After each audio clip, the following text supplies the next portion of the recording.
Hey, everybody, this is Ripken Reports. Nik, I know that you have served in some really tough places, and I've heard rumors of a story that I've always wanted to ask you. So I think this is the perfect time to ask you. But have you ever had a time, or did you ever dream that one day getting a cold Coca-Cola would cause a really big problem? It was the hottest day of the year for Somalia, April 13th, and it was blazing Mm. hot. That was the way that my wife's father, that was his only cuss word. Baptist pastor, denominational worker. One day they were in the car, of course, before air conditioning, and the three Oh, yeah. kids and his mom and dad, and they were just burning up. And her dad just said, "It's blazing hot in here." And they all just ended up dying laughing because daddy said something bad. But it was blazing hot. And I was already a bit ticked off Mm. because what we would do, uh, we did about 100 of these in that area. We'd help once the acute crisis was over in these villages and dying had stabilized and Mm. Wow. some supplies were getting in and things, and we had provided tractors and seeds and things. Then the biggest need they had was fresh water because they had to depend on the river, and then in the long dry season digging ever deeper holes in that river. So we would provide food for work, Anthony, and Yeah. they would lower Somalis who do this for a living on a camel hide seat with frayed rocks, and they would go down to 300 feet underground with a little handmade pick shovel and a camel Unbelievable. hide bucket and Mm. fill that up, and then they would pull that out. And when it got down below 175, 200 feet, there's no air down there. So Mm. these guys would take amphetamines to hyperventilate, and they think that would oxygenate oxygenate their bodies more. Oh my And gosh. one No. time I went to where one of these were being dug, and they pulled this dude out of a 200 and some feet hole, and he sweats running off of him, and that dust is all over him, and he's gasping for breath, and he's laying on his side, and he looks up and sees this white face, and he says, "Who are you? Where did you come from? What did you do?" And so I told him, and he looked at me just startled, and he said, "You are so foolish. That's dangerous."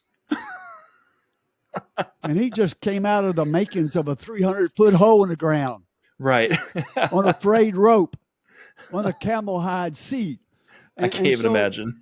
but what would happen is the religious leaders of the mosque in those small villages never showed up. Mm. And so we would Wow. provide food for the village, and they would get the guys together, and they would dig it, and they had to dig it to really right specifications, because what we would provide is some 2.5 feet tall and 4 foot wide concrete rings that the top had an edge on it and the bottom had a groove on it, and you had to stack those perfectly 300 feet in the ground, so when the rains came, the sides never caved Wow. in, and we'd put them above the level if it were near the river, so they never would flood and get dirty water even when the floods came. Wow. But what would happen, Anthony? We would finish and get ready to dedicate that well, and start pulling water out of it, and that's when the leaders of the mosque would show up, and they Mm. would always bring Unbelievable. a pure white rooster, because they've got this folk Islam Mm. going on, Right. animism and Islam, and they cut the head off of that white rooster. And I've seen it in cultures in Indonesia. I've seen it around the world, and take it and put its blood around the edge of that Mm. well to bless that well. And then they would give a little speech that I learned to be prepared for. They say, "Look how great Allah is. He Wow. has forced this Christian man to come all the way from his country to serve God's Muslim people. And what he turned me into was a slave of, of, of their religion with no free will, no free choice. And no one else had the culture Wow. and the language, and I couldn't palm this off on anybody else. So when the well was dedicated, I would always show up. And when those guys got started, then I would just give my testimony of how I grew up, how Jesus saved me, how my wife and I prayed about it, how we determined our own free will of God to go to Africa and to go to this place and that place, and how we heard the voice of God telling us to go to Somalia. And we're here because we love the Somali people. We are sent by God, and we decided to come when others told us it wasn't possible. And so I'd have to show up just to refute those who would bring evil to that situation or bring lies to that situation when they did not dig an ounce of dirt. And so it's the hottest day of the year. I'm frustrated and somewhat angry of having to argue with these guys once again on their home turf, knowing, they always get the last word and how they can punish people and talk to them. And as we got almost to the main road, we call them in Africa a duka. They might be just a little shop that's maybe as big as if you can remember them, 4 phone booths. They're just not very big. And I learned years ago that you could go even into the bigger stores and go all the way to the back of the store, and often there'd be a gas run refrigerator. And in the back of that, all the ice has formed. And in the back of those often is a Pepsi or a Coke or some kind of soft drink frozen into the ice.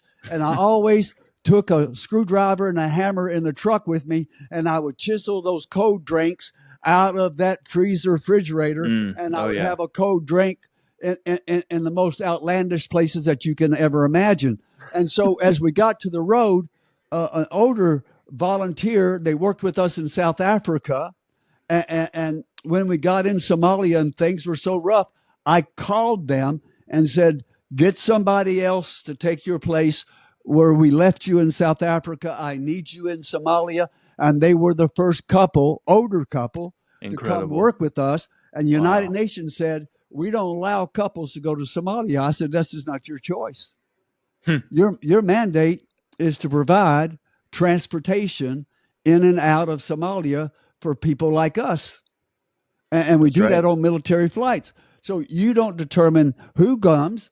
You just fund the flights. And so, this is not something we need to argue about. And so I brought this older couple in, and he's with me. And he said, whoa, there's that little store, little Duca there. I'll go and see if they happen to have anything cold to drink, because it's that hot day, hottest day of the year in Somalia. Our water is blood warm by now because there's there might be coolers, but there's nothing ice or anything you can put around them. And so after 15 minutes, my colleague hadn't come out.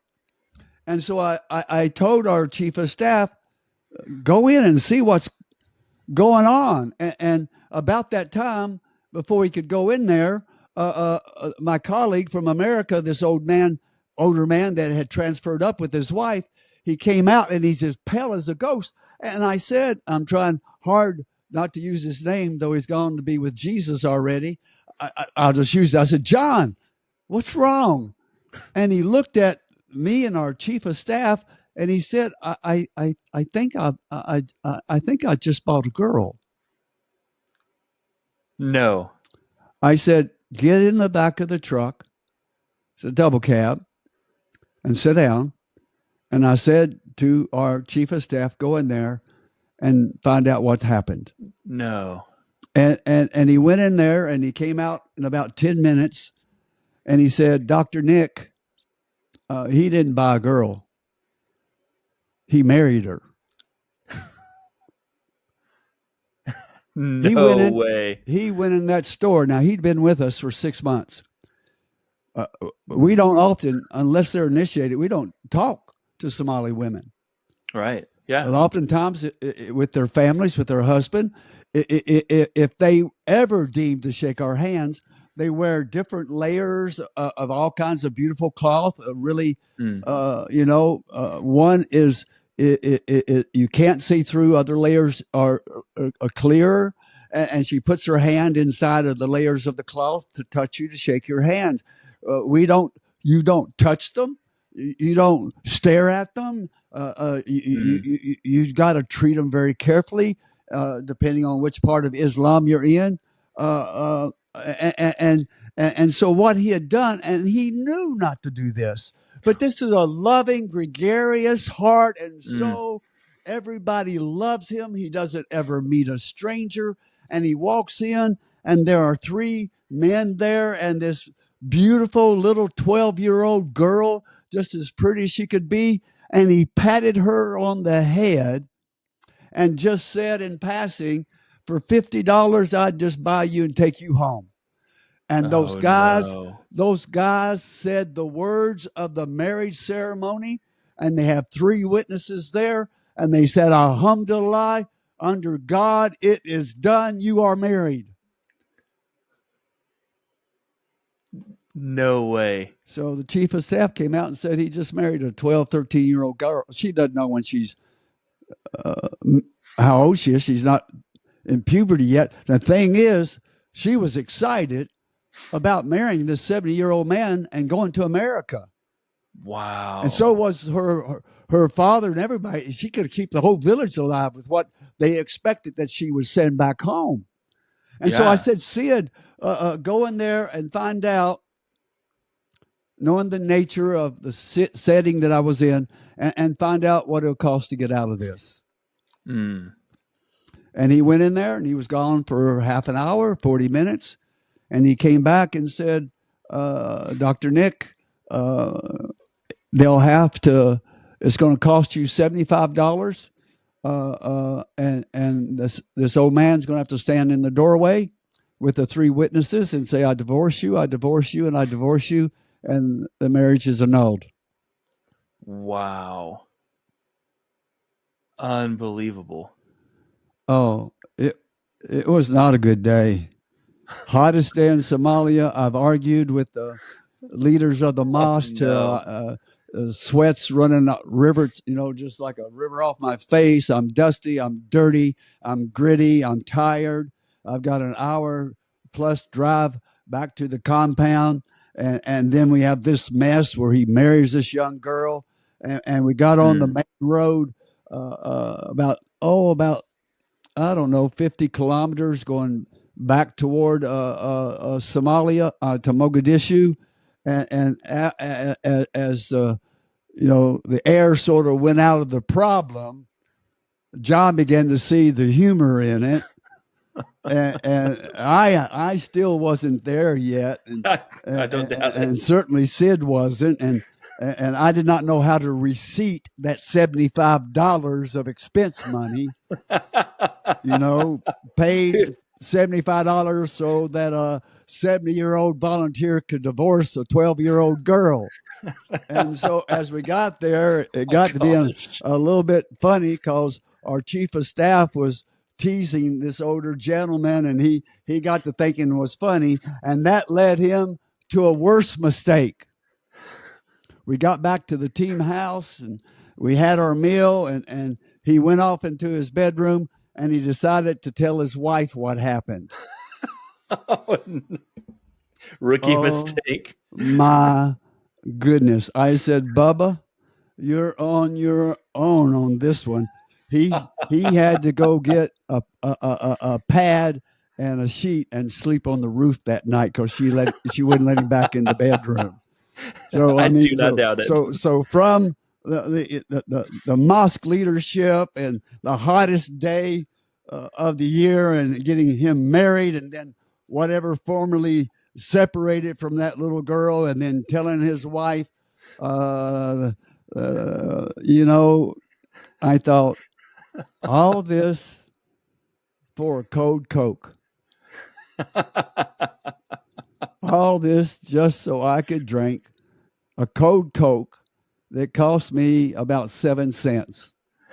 Oh And no. the bottle cost 15 cents. and I just thought, wonder what class in seminary or Bible college that I should have learned how to handle things in this kind of context. Right. This is Nik Ripken, and most of the time, I've enjoyed the journey.